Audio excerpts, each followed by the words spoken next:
today. So, in terms of housing policy, I imagine it's still your view that supply is the key thing. It's the interaction of supply and demand which is the key thing to do with housing. Getting the numbers up. Well, we have a shortage of housing. So, and this isn't something that's just occurred overnight. Yeah. It's been decades in the making. It is instructive, though, to look at the numbers on dwelling completions. If you go back a decade ago, middle of last decade, we were getting 220,000 in some years. I think an average of about 200,000 a year. Now we're back to 170,000 houses a year. So this year, I think, looks like about that number. So it does appear that we are heading in the wrong direction in terms of the supply. So I guess if supply is the most important thing and we're heading in the wrong direction, what do you think should happen? Well, again, I'm not the housing policy person, that is for governments, but my only reflection on that is that the governments seem to be making the right noises in terms of looking at ways of freeing up the ability to make it easier for developments. And high density, I think, is an important part of this. Certainly when I talk to, when the bank talks to companies, building companies in liaison, they say that the process of getting a high density development approved is very, very challenging, particularly in New South Wales. I know the New South Wales government are looking at that. So governments need to look at those issues.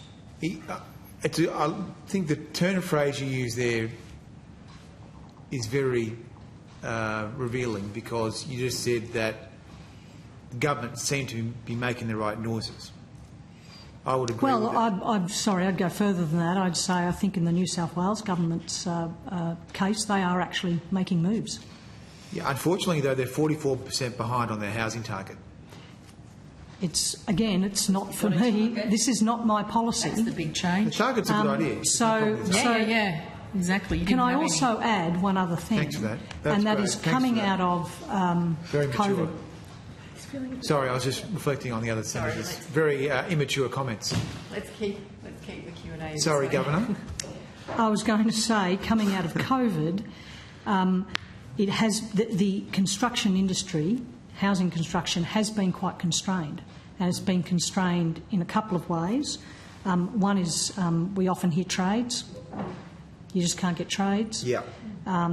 And also what we hear from our liaison, and this is easing somewhat, but certainly in the year or so coming out of COVID, the time taken to finish actually strung out because you couldn't get these trades. So there was a big backlog. They couldn't finish them. They couldn't get the trades to finish them. So there's issues about development, but there's also issues about how do you actually get them built. Yeah. So I think you're right. All governments of all colours are making the right noises.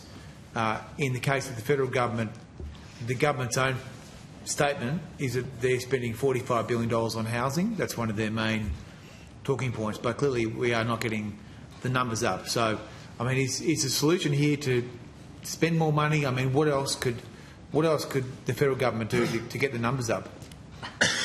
Senator, I am not a housing policy person. I cannot decide what I think the government should do on these matters. Okay. It is not a problem. Fair enough. So let's just stick to your figures then. If I look at the Statement of Monetary Policy projections on dwelling investment, so if I look at your November 25 dwelling investment projections, you had it going from 4.8% growth in December 25 through to 2.5% growth in December 27. This is the November statement or the February statement? November. The November statement. November. Then when we go to the February statement, we go from 5.5% growth in December 25 down to negative 0.4 in June 28. So, and then if I plot those two Statement of Monetary dwelling investment forecasts, the change between November last year and February this year looks to be quite pronounced to me. So you're now projecting over the medium term, I assume you imagine that is the medium term, negative growth. I think our forecasts for a dwelling investment reflect a view that it is difficult to get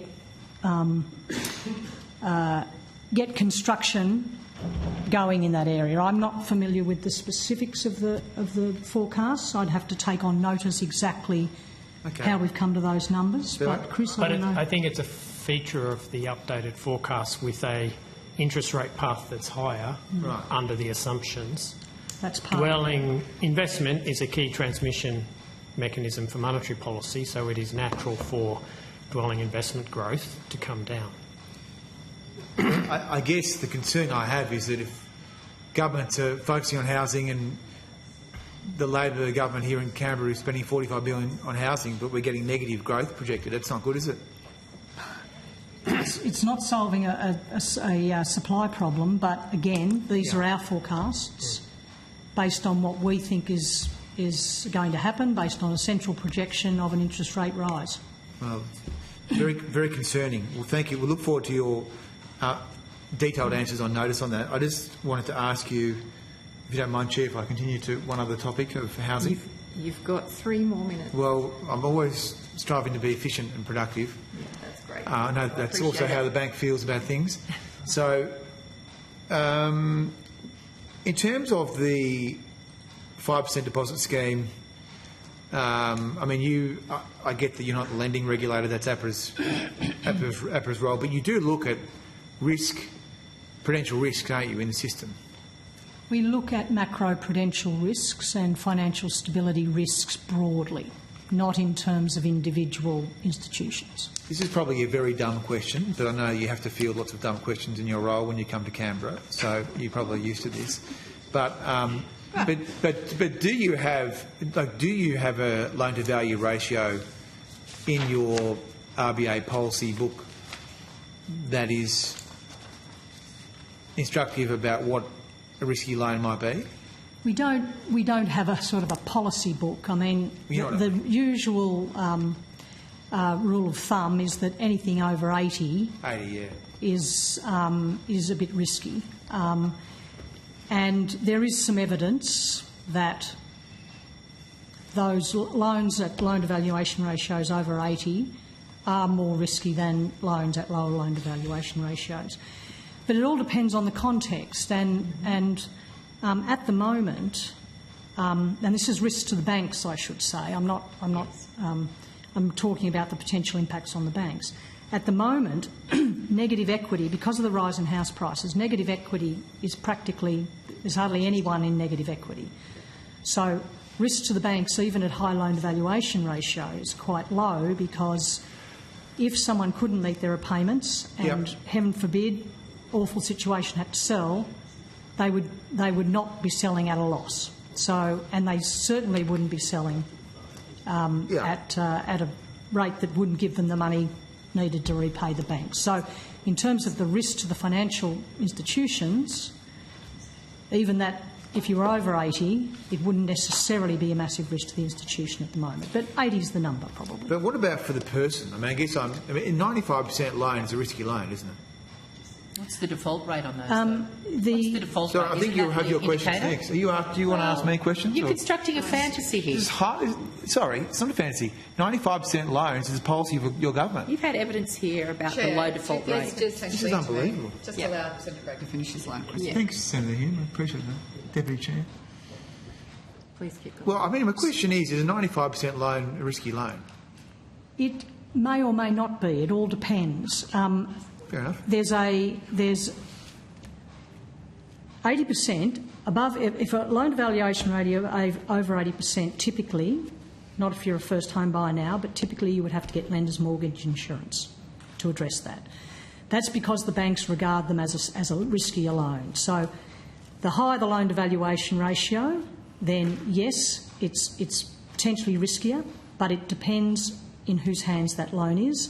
And it also depends on what I said is happening with the housing market, and in the case the risk to the banks might be different in different But circumstances. it is a bigger loan by definition, isn't it?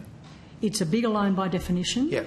If you are just taking as given the size of the loan, then yes, it's riskier potentially if you have borrowed 95% of it rather than 80% of it. So basically, interest rate rise would have a greater disproportionate impact on someone with a 95% loan.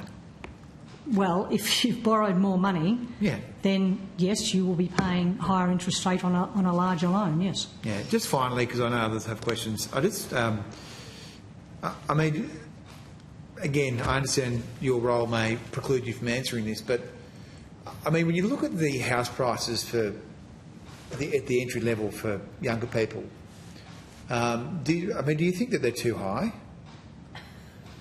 Well, too high. That's a really sort of judgment. I wouldn't like to say they're too high, but it is harder for people. Housing prices to income now are higher than they've been in the past. So by definition, it is harder for people to get in on the bottom end of the rung of the ladder than it has been in the past, given an income. Thanks, Governor. Thanks, Chair. Thank you. That's why we Senator have a Canavan. 5% deposit Thank you, scheme. Chair. I just wanted to go to the statement on monetary policy.